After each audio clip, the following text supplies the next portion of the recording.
Good morning. I'm going to pray and then we're going to look at Daniel chapter 2. Lord, thank you for the great gift of your word. It is just amazing what you can say to us.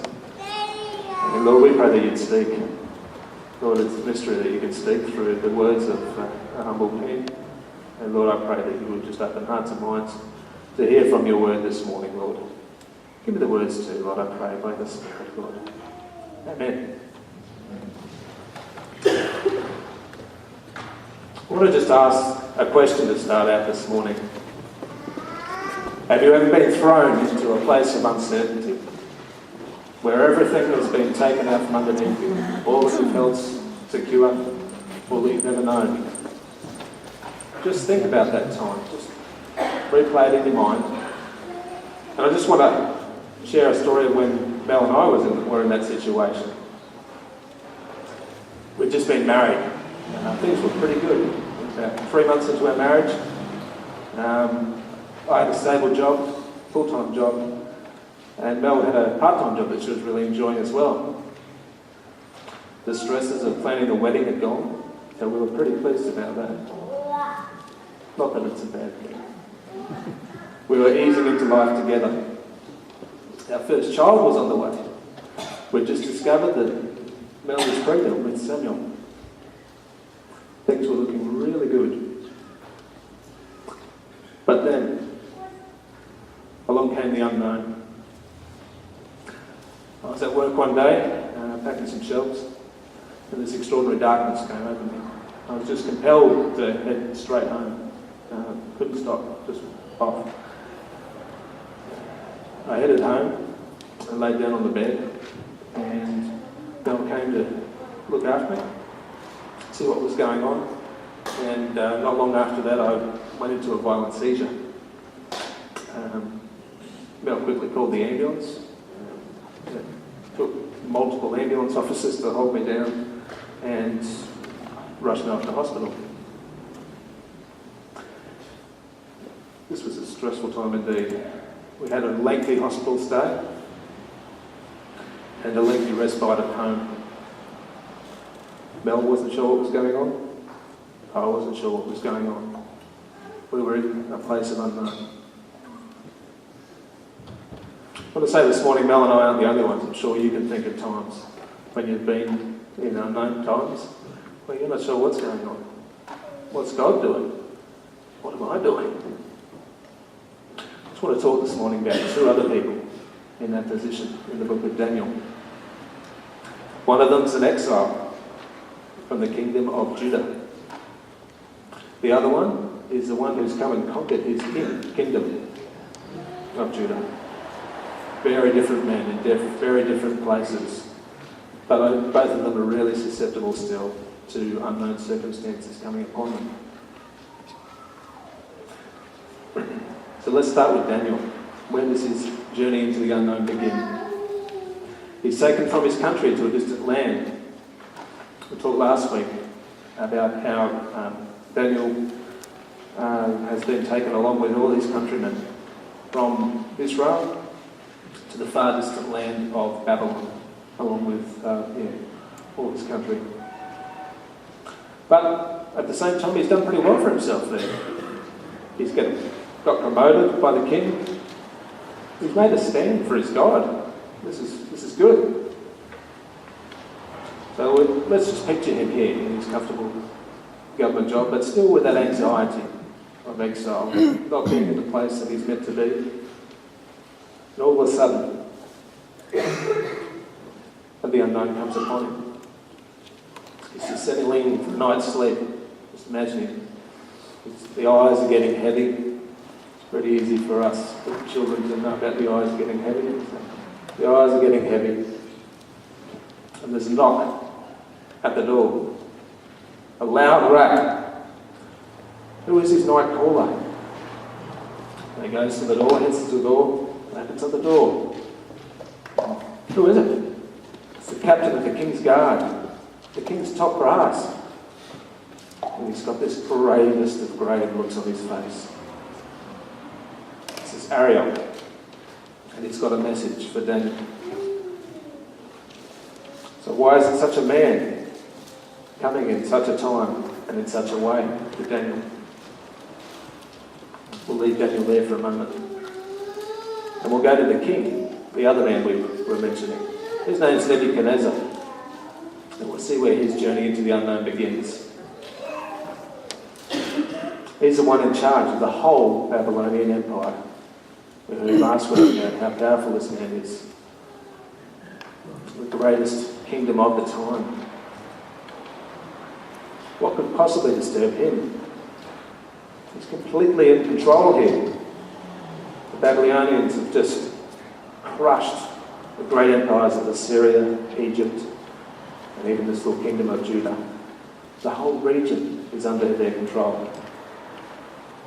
But Nebuchadnezzar too is lying down to sleep. He's got a bit further than Daniel. He's deep in sleep. So the palace is settling down around him. The whole kingdom of Babylon is settling down. The emperor's asleep. But then he's awoken with a start. The palace and the kingdom's on edge once again.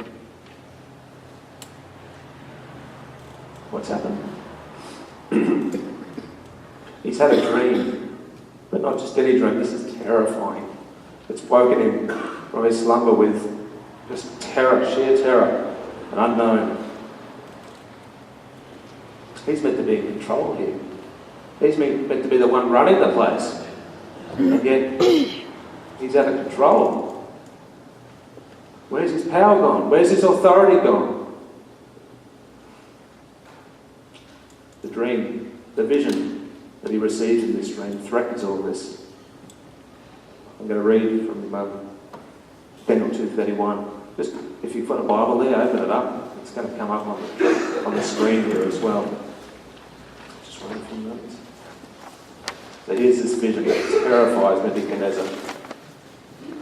In your vision, your majesty, you saw standing before you a huge, shining statue of a man. It was a frightening sight. The head of the statue was made of fine gold. Its chest and arms were silver. Its belly and thighs were bronze. Its legs were iron, and its feet were a combination of iron and baked clay. As you watched, a rock was cut from a mountain, but not by human hands. It struck the feet of iron and clay, smashed them into bits. The whole statue was crushed into small pieces of iron, clay, bronze, silver, and gold. Then the wind blew them away without a trace, like chaff on a threshing floor. But the rock that knocked the statue down became a great mountain that covered the whole earth. Nebuchadnezzar's going, well, what's this all about? What's the meaning of this? I didn't sanction this statue. I've built lots of things, but this thing, that's not mine. Is there some usurper in my midst, raising up statues? So he gathers men, his counselors, all from across the kingdom of Babylon, to see if they can get a hold of this dream for him. Bring him back to that place of power, peace, comfort. The wise men come before him. Just imagine them, a little bit bleary-eyed, not too impressed. And what are they called upon to do? Interpret a dream. The king's had a dream. Okay. So, one of the wise men comes to Nebuchadnezzar, bows before his feet. O great Nebuchadnezzar, O king, live forever. Tell your servants the dream, and I will interpret it, and we will interpret it for you. Now, this is surely going to be a pretty reasonable request. I mean, if you want to have your dream interpreted for you, you're not going to go, well, tell me what the dream is in the first place. But Nebuchadnezzar's got no time for this. He's thoroughly shaken and disoriented. He's got to know the truth. And he's not going to risk these wise men coming up with some creative interpretation. It sounds good in his ears, it tickles them, but it's not what the contents of his dream is at all. So they've got to first tell him the dream. If not, there's consequences.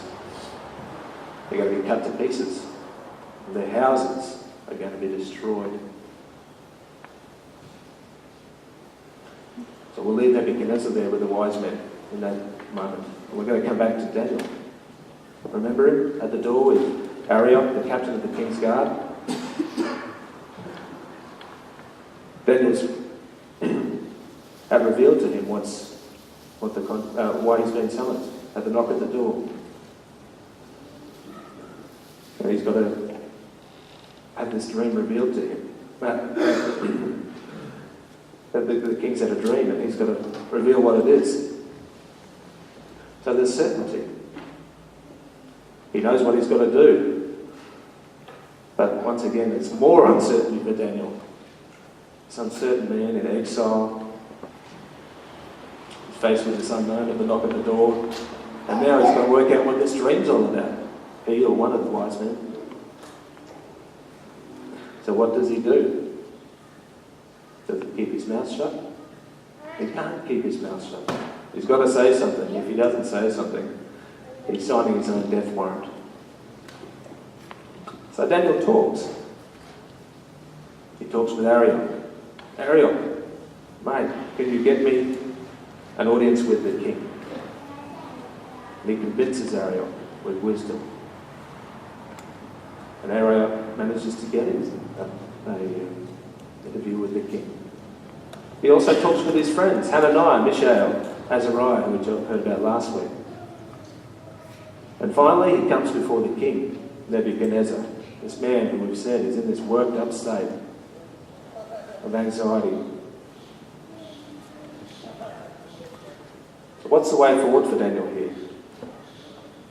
The key to the way forward for Daniel and his friends is none other than God's mercy. Daniel pleads with his friends to ask of God's mercy. We'll read of that in Daniel 2, verse 18. Read along with me. He urged them to ask the God of heaven to show them his mercy by telling the secret, so that they would not be executed along with the other wise men of Babylon.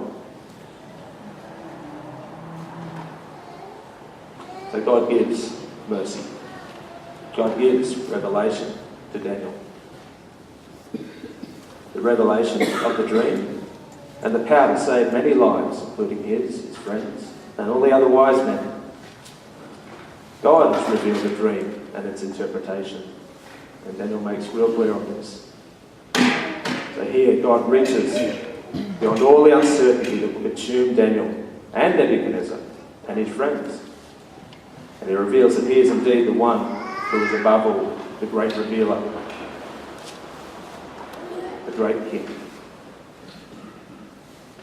So Daniel's got this dream down, so he knows what's going on.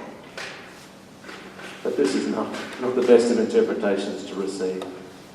It's a pretty troublesome interpretation. And while Daniel may get his friends, the wise men, and others out of trouble, get their heads off the chopping block, save their lives, his head's firmly there by presenting this interpretation. Daniel can save all these wise men but still lose his own life. His head's still firmly on the chopping block.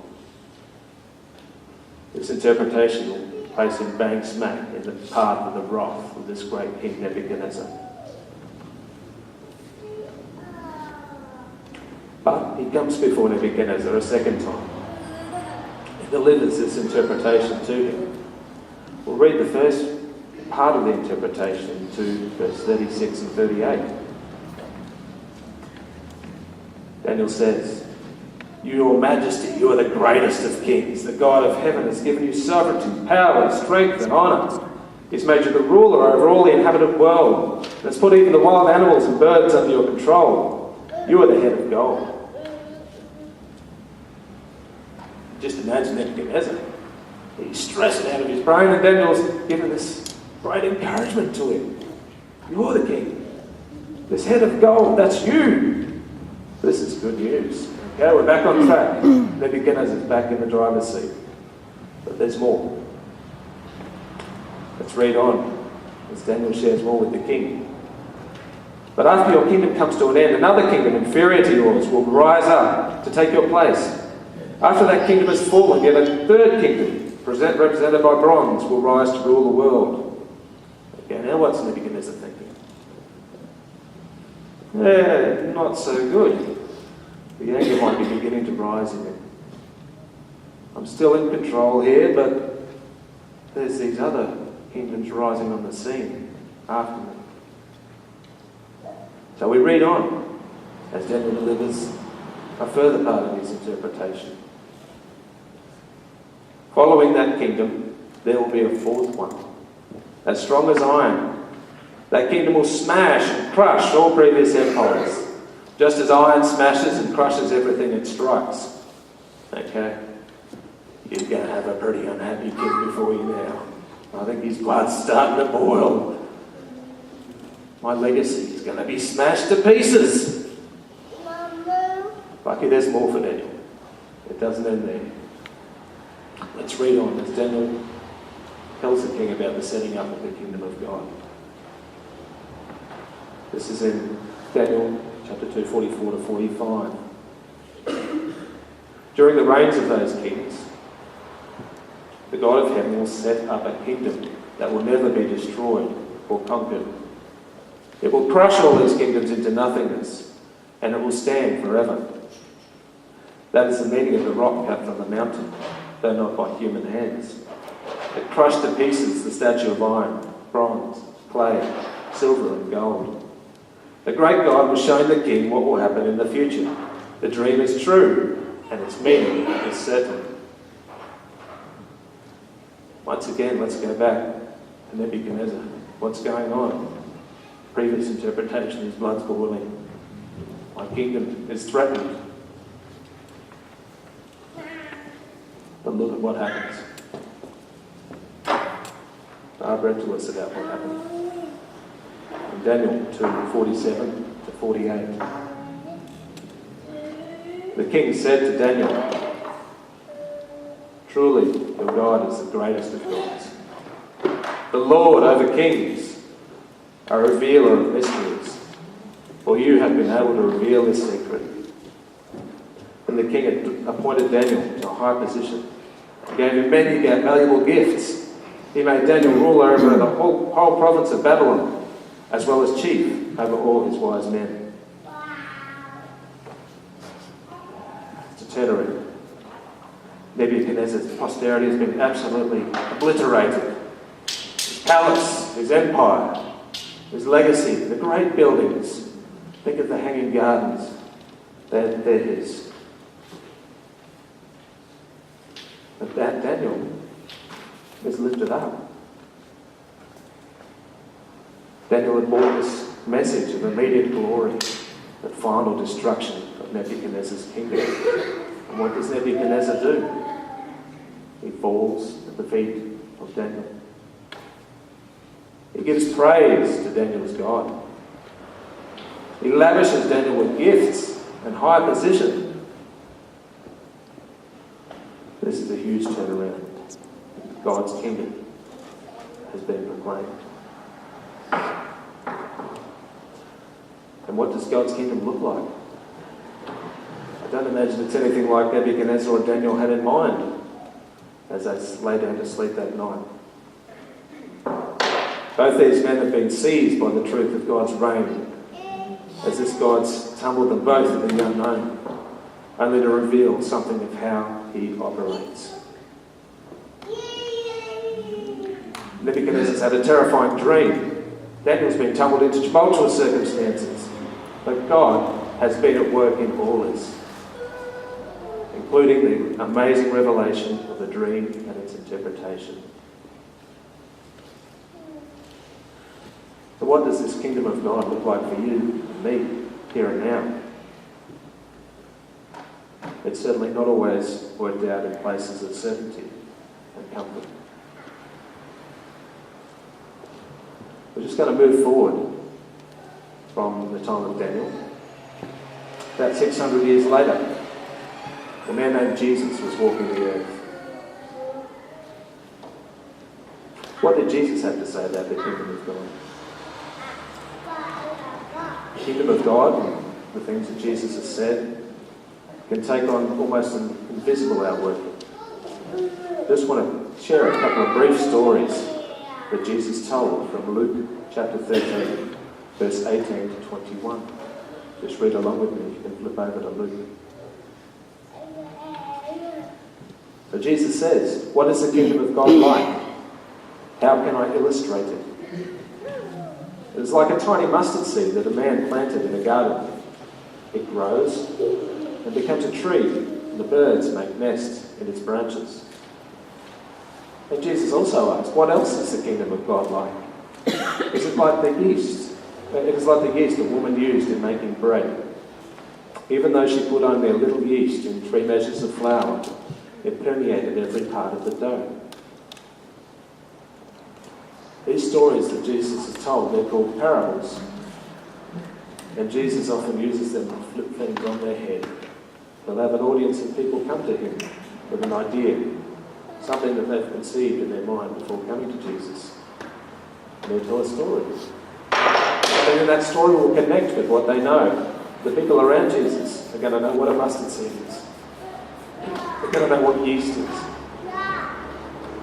So they're going, "Oh yeah, we know what that is." And then he's saying, this is what the kingdom of God's like. Isn't the kingdom of God meant to be this big, great thing? This is tiny mustard seed, tiny yeast. You can put it away in your fingers. So how does this picture the kingdom of God? The working out of the kingdom of God. We've got 2 tiny, hardly noticeable things. Yeast and a mustard seed. Sorry. But these items become a great shady tree from the mustard seed and a sustaining loaf of bread. They become great things. So God's kingdom is established in these things. It may appear small and insignificant. Even in the rejection and execution of one man in that time. One man whose name was Jesus Christ. He brought the culmination of God's kingdom work. Just finally want to look at an example. Another 2,000 years later.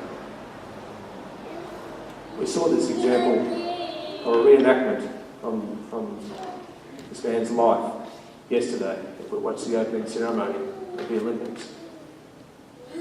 His name's Eric Liddell. And his life has been acted out on the biggest of stages, the Olympic stage. You heard the tones of Chariots of Fire playing while these pictures of Eric Liddell were up on the screen. And his story is told in the movie Chariots of Fire. We heard last week that he's fondly remembered as a man who wouldn't run on a Sunday. Russell talked to us about fences, safety fences, and he put up a safety fence. This was a stand that he had to make in his culture. And Eric ran for God. He looked awkward and all over the place with his running, if you hear the movie. He didn't look very good at all, but he ran fast. And he was a great competitor. But at the height of his fame, Eric was called of God. God grabbed a hold of Eric's life, said, "You're going to China." Eric obeyed. He gave up all the accolades of Olympic fame and glory and headed for somewhere completely unknown. He tumbled from uncertainty and fame into the unknown of mission, faraway place.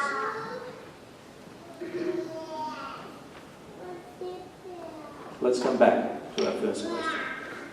Have you ever been tumbled into the unknown?